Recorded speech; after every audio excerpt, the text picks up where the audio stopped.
ठीक इवेंट से पहले मार्केट मारुति सेगमेंट के अंदर आज हम एक ऐसे मेहमान को जोड़ रहे हैं जिनसे हमने पहले भी काफ़ी कुछ समझा है और न केवल उनसे हम समझते हैं बल्कि वो अच्छे से आपको गाइड करके ये भी बताते हैं क्या नहीं करना है।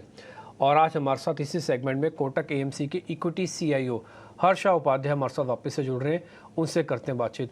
हर्षा, बहुत शुक्रिया, first of all thank you very much. आज आपने हमारे लिए फिर से टाइम निकाला, अच्छा लगेगा आपसे बातचीत करके और आपके इंटेलिजेंस का हम हमेशा से फ़ायदा उठाते रहते हैं, खासकर निजी तौर पर मेरे को तो काफ़ी कुछ सीखने को मिला आपसे। हर्षा, ओवरऑल मार्केट का लेसन या मार्केट पॉइंट ये करना चाहता है कि ठीक है, ग्लोबल इवेंट है सामने फेड का जो कि पूरे विश्व भर के बाज़ारों के लिए एक इम्पैक्टफुल हो सकता है, बट उससे पहले मार्केट ने ये चीज़ क्लियर किया है कि अपने इन्फ्लेशन से वो काफ़ी कंफर्टेबल है, अपने आरबीआई से वो काफ़ी उम्मीद रखती है कि इस पॉलिसी कटाएगा, अपनी हमारे डाटा ठीक है, हमारी अपनी कंजम्पशन में कोई दिक्कत नहीं है। आप कैसे रीड कर रहे हैं सर मार्केट को? Good morning. देखिए, आपने जो भी बोला है वो सही बोला है कि भारत के जो इंडिकेटर्स रहेंगे उसी के हिसाब से हमारे मॉनेटरी पॉलिसी और फिस्कल पॉलिसीज चलेंगे।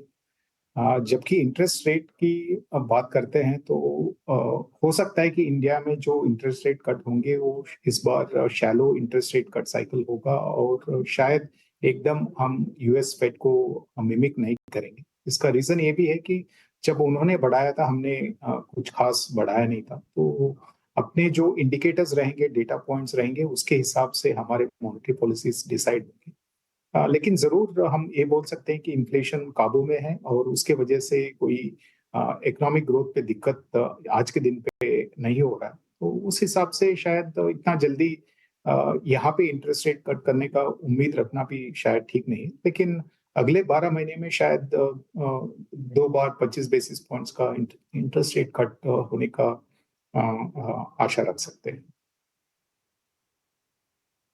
जी हर्ष, बहुत शुक्रिया आपका समय देने के लिए। अभिषेक बोल रहा हूँ। हर्ष, बाजार देखिए लिक्विडिटी के दम पर चले हैं और डोमेस्टिक जो फंड्स हैं उन्होंने भी ठीक ठाक बाइंग की है, उनका जोर दिखा है बाजार में।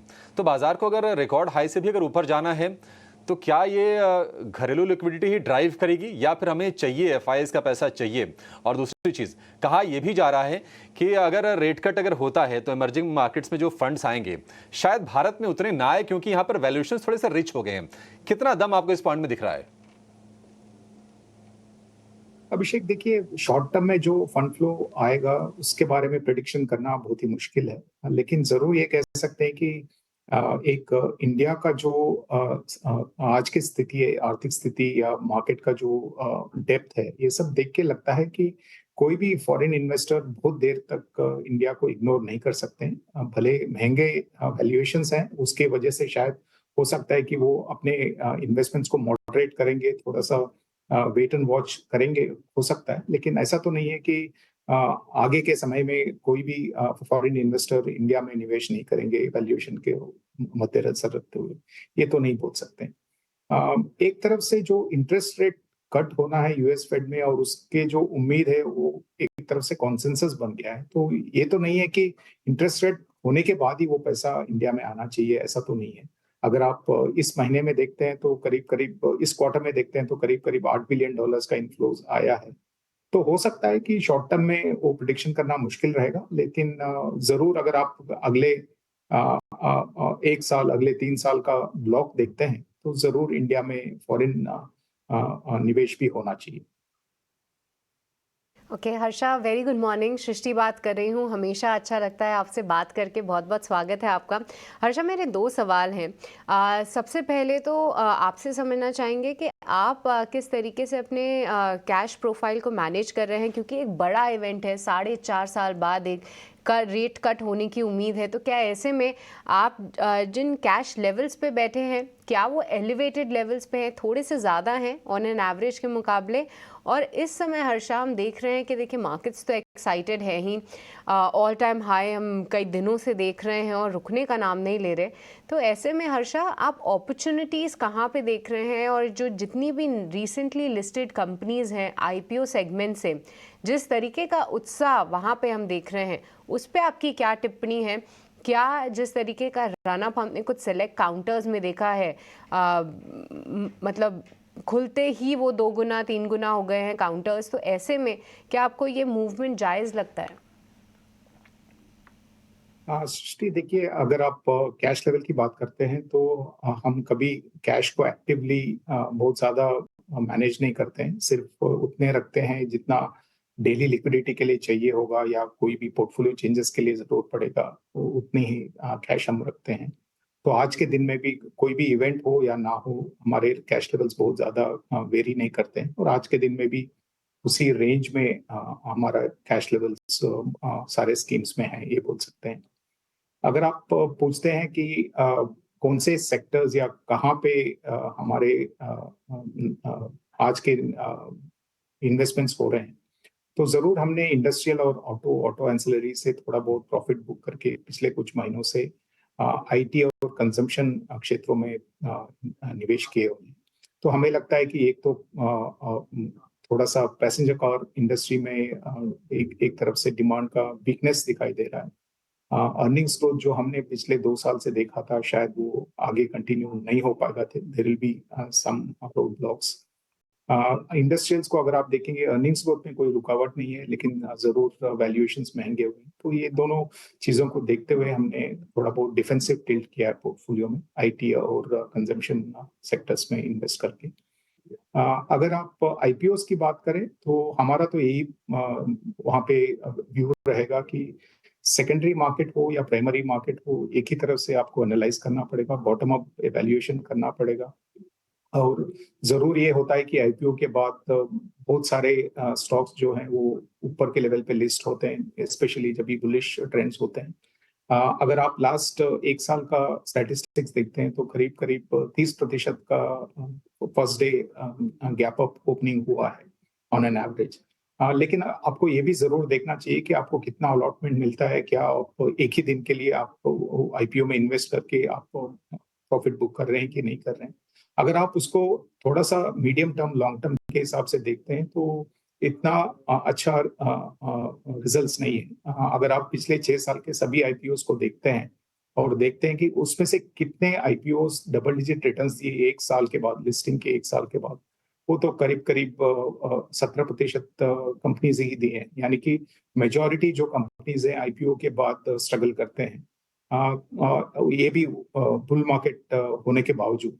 और अगर आप देखते हैं कि उनमें से कितने कंपनीज निफ्टी या सेंसेक्स को बीट करते हैं या एनएसई मिड कैप को बीट करते हैं, तो बहुत ही कम कंपनीज एक्चुअली 1 साल के बाद रिटर्न्स रिलेटिवली बेटर देते हैं।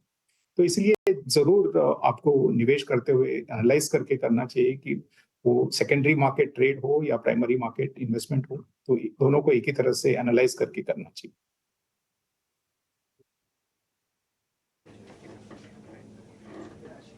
ठीक है हर्षा, मैं थोड़ा आपसे एक व्यू पॉइंट थोड़ा अगले क्वार्टर तक का ही जानूंगा। अब बहुत लंबा नहीं, अगले क्वार्टर तक का ही, क्योंकि अगला क्वार्टर है फेस्टिवल से भरा हुआ। ये टिल 31 तक जाएगा, यानी कि दिवाली तक जाएगा। तो मैं इस क्वार्टर के अंदर ये चीज़ समझना चाहूँ, कंजम्पशन के अंदर कौन सी थीम ज़्यादा एक्टिव है। ये डिस्क्रिशनरी थीम जिसके अंदर आपके टेलीविज़न, वॉशिंग मशीन ये सब आते हैं, बेसिक कंजम्पशन जिसमें एफएमसीजी आता है, या फिर स्पेसिफिक कंजम्पशन जिसके अंदर कुछ हद तक इस तरह के प्रोडक्ट आते हैं जो आप वंस इन वाइल या फिर इस थीम का वेट करके लेते हैं, क्योंकि सबकी कंपनीज अवेलेबल है मार्केट के अंदर, सभी सेगमेंट्स की कंपनीज हैं। तो ज़रा मेरे को गाइड कीजिएगा।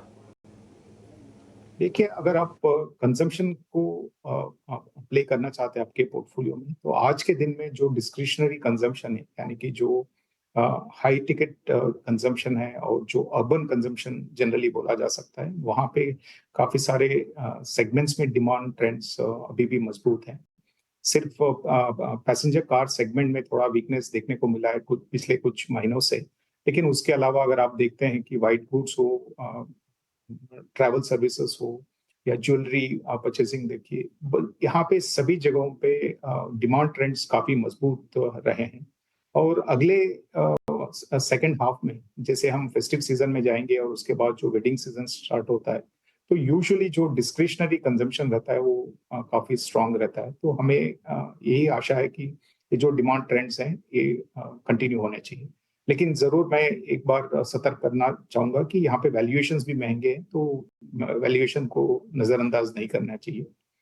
दूसरा चीज हो गया आपके कंज्यूमर स्टेपल्स या जो लो टिकट कंजम्पशन वाले हैं, मास मार्केट कंजम्पशन वाले हैं, और यहाँ पे ज्यादातर रूरल कंजम्पशन के ट्रेंड्स बहुत इंपॉर्टेंट होते हैं इसमें, क्योंकि बहुत सारा जो डिपेंडेंसी है वो रूरल मार्केट पे है। वहां पे अभी भी बहुत ज्यादा पॉजिटिव डिमांड ट्रेंड्स दिखाई नहीं दिए हैं, लेकिन उम्मीद जरूर है क्योंकि इस बार का मानसून बहुत अच्छा हुआ है।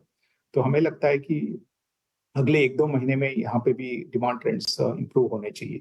तो ओवरऑल अगर आप कंजम्पशन को देखते हैं तो एक दो सब सेगमेंट शायद एक एक तरफ से वीकनेस जोन में जा रहे हैं, बट बहुत सारे जो सब सेगमेंट्स हैं वहाँ पे सब अभी भी ठीक ठाक डिमांड ट्रेंड्स हैं। और जबकि एफएमसीजी की बात करें तो वहाँ पे ये होप है कि शायद सेकेंड हाफ में थोड़ा बहुत इंप्रूवमेंट दिखाई देना चाहिए।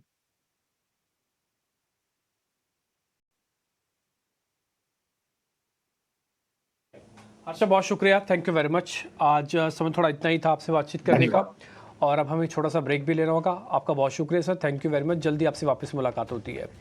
बहुत बहुत शुक्रिया, थैंक यू।